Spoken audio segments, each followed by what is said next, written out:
goes. That's what I wanted to do. Okay, I've got that. I need to complete the details. Let's talk about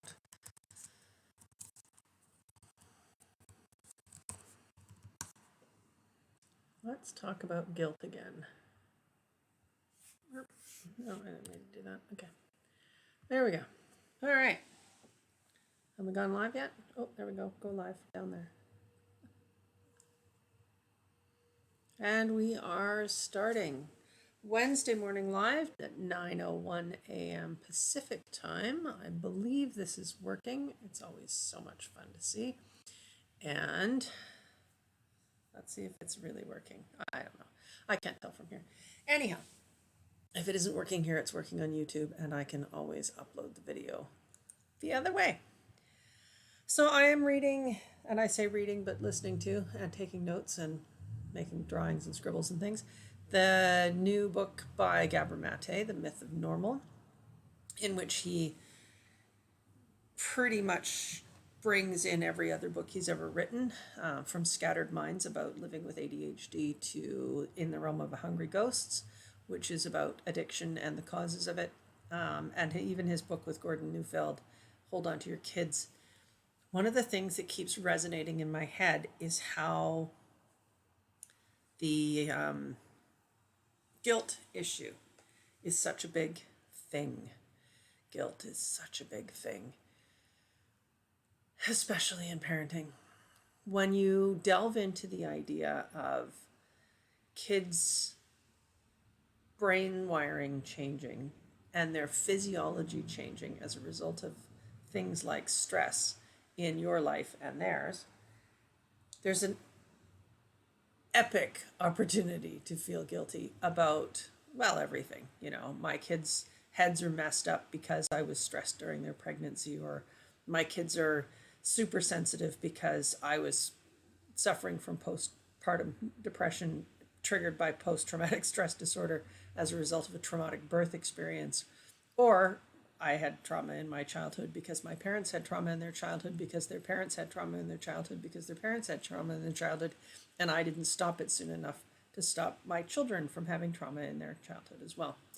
There is a relentless and endless amount of personal recrimination available in the event that that's how you're going to take this information.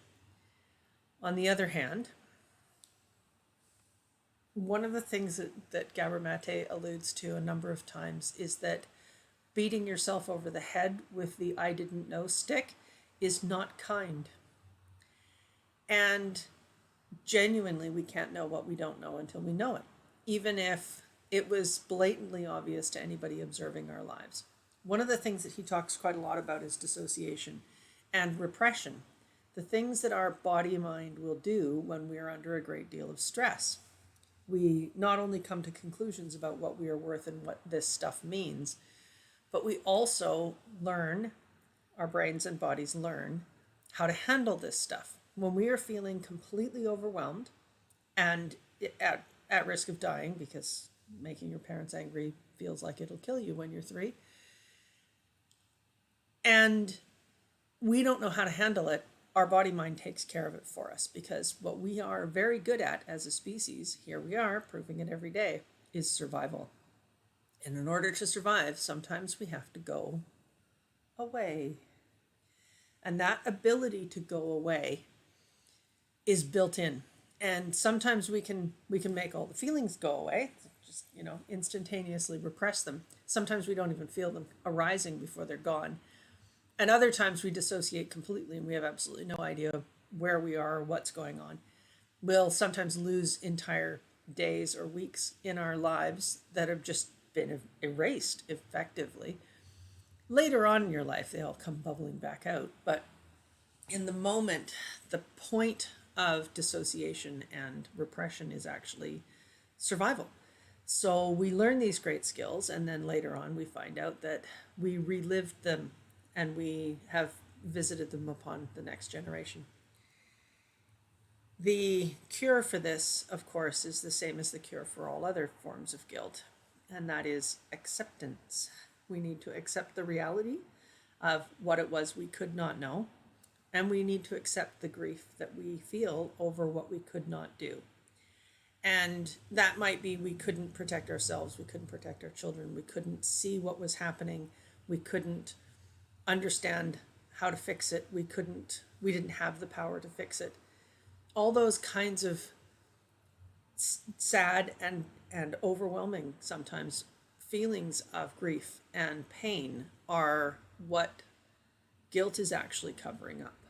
So when we say, I feel so guilty about that, or worse, you're making me feel guilty about that, it's actually us resisting again or repressing again the grief and pain that we felt initially and continue to feel and continue to not feel.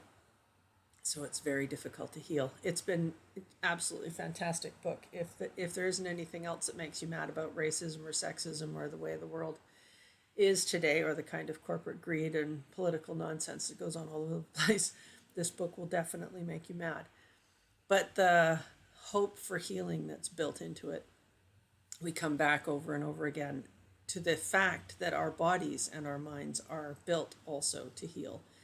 And our children are not different. We are the end product of a very successful survival. And we definitely have children who are also capable of healing. And I think the clarion call for hope the most is, as we heal as parents and even grandparents and great grandparents, it opens up the possibility for our children and our grandchildren and our great grandchildren to heal earlier, and as a result do far less damage inadvertently to the next generation and to the people that they work with and live with and love and live next door to, and all the other kinds of ways that this healing helps the world.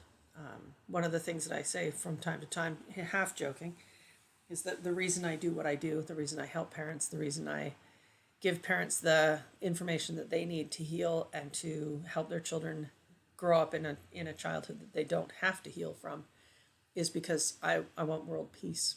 And I believe that the strife in the world is actually caused by the injured insides of people being just played out in the world.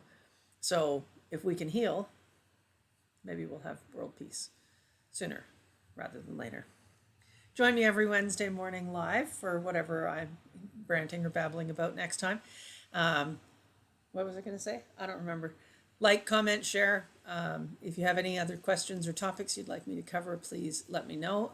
You can private message me, or you can make a comment in the chat. Something else. I wonder what. Oh, also join me tomorrow live on Instagram with Reedy of Severa Counseling, where we talk about all kinds of things mental health related. I have no idea what the topic for tomorrow is, but I'm sure it'll be as interesting to me as it always is.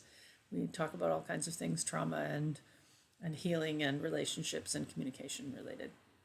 So that remains the end of this live, and I will look forward to having another weekly live next week. And thanks for joining. Take care.